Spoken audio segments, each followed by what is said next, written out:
நீங்கள் பார்த்துக்கிட்டு இருக்கிற இந்த பூ வந்து மகிழம் பூ. இந்த மரம் வந்து மகிழ மரம்.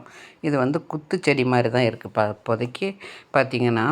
முன்னெல்லாம் வந்து ஹைப்ரிட் இல்லை, இப்போ ஹைப்ரிட் இருக்கிறனால இது குத்துச்செடியாகவே இருக்கும்போதே நல்லா பூ பூத்து காய்க்க ஆரம்பிச்சிருது, பழமும் பழுத்துருது. இங்கே பாருங்கள்.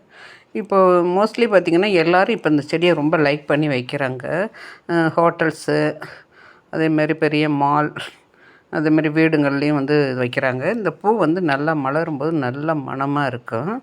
இந்த வீடியோ வந்து நான் தனலட்சுமி ஹாஸ்பிட்டலில் எடுத்தேன். இங்கே பாருங்கள், மகிழம்பூ மகிழ்ச்சியை தரக்கூடிய ஒரு பூ. அதனால் இதுக்கு மகிழம்பூன்னு பேர். இது வந்து இந்த பூவில் வந்து ஏதோ மருந்து செஞ்சு சாப்பிட்றாங்க, அது ஆண்மை பெருக்குன்னு சொல்கிறாங்க. இன்னும் வந்து இது காய், பழம் எல்லாமே இலை எல்லாமே மருத்துவ குணம் நிறைந்ததுன்னு சொல்கிறாங்க. இப்போ எங்கே பார்த்தாலும் இந்த செடியை வைக்கிறாங்க. நான் கூட இப்போ இந்த விதை கொண்டு வந்து போட்டிருக்கிறேன். பழம் எடுத்துகிட்டு வந்து அந்த விதையை எடுத்து தொட்டியில் போட்டு வச்சுருக்கிறேன், வரும்னு பார்க்குறேன். சின்ன செடி, சின்ன குத்துச்செடி தான் இது. இப்போ அழகுக்காக வீட்டுக்கு முன்னால் எல்லாருமே இதை வைக்கிறாங்க. உங்களுக்கு என்னுடைய சேனல் பிடிச்சுன்னா லைக் பண்ணுங்கள், ஷேர் பண்ணுங்கள், சப்ஸ்கிரைப் பண்ணுங்கள். தேங்க்யூ.